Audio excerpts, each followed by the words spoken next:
voici une vidéo en fait parce que j'ai reçu plusieurs commentaires de filles qui me demandaient comment ça se fait que tu as des pinceaux MAC avec l'embout rose et tout ça.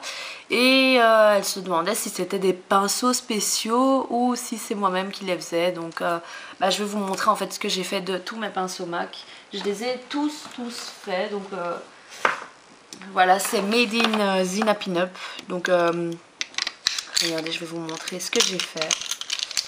Et franchement, je les ai tous faits. Donc tous ceux que vous avez vus que j'ai dans ma brush belt, je les ai tous faits. Et ça m'a pris très longtemps. Il faut vraiment beaucoup de patience.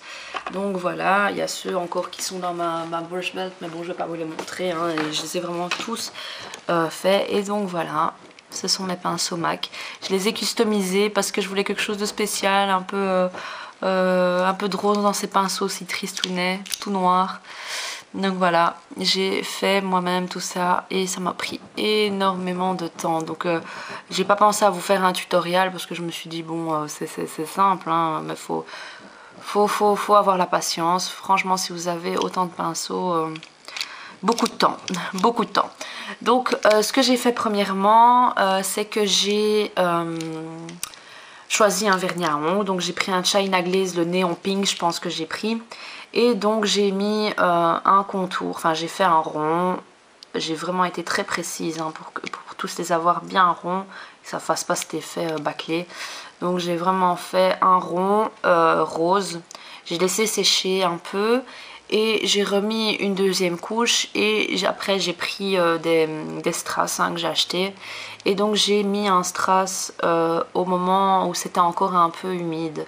Et j'ai mis donc le strass au milieu et je l'ai laissé reposer vraiment sur la table. Je ne l'ai pas déposé sur la table même, j'ai laissé le pinceau dépasser de la table afin que, donc imaginons la table s'arrête ici, ben, le pinceau dépassait de ça pour que ça sèche vraiment bien.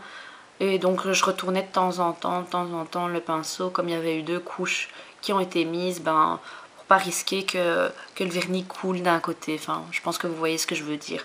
Ensuite, pour bien protéger tout ça et pour que le strass ne parte pas, une fois que tout a bien séché, vous allez bien voir que le strass, vous poussez vraiment dedans. Une fois que vous avez fait les deux couches, vous mettez le strass et vous poussez à l'intérieur un maximum pour que le strass rentre dans le vernis. Et donc, vous allez voir que le strass a vraiment bien tenu. Et donc quand ça a bien séché, vous prenez un vernis transparent et vous mettez une couche et vous dépassez même du rose. Donc vous refaites un rond mais beaucoup plus loin et pour bien protéger toute la couleur, le strass, et vous faites 2 fois ça. Donc il faut beaucoup de patience, hein, vraiment si vous êtes lancé, faut vraiment les terminer parce que regardez c'est trop mignon. Donc voilà, c'est mes petits pinceaux MAC customisés à la Zina Pin-Up. Allez, bisous les filles, je vous adore, ciao ciao.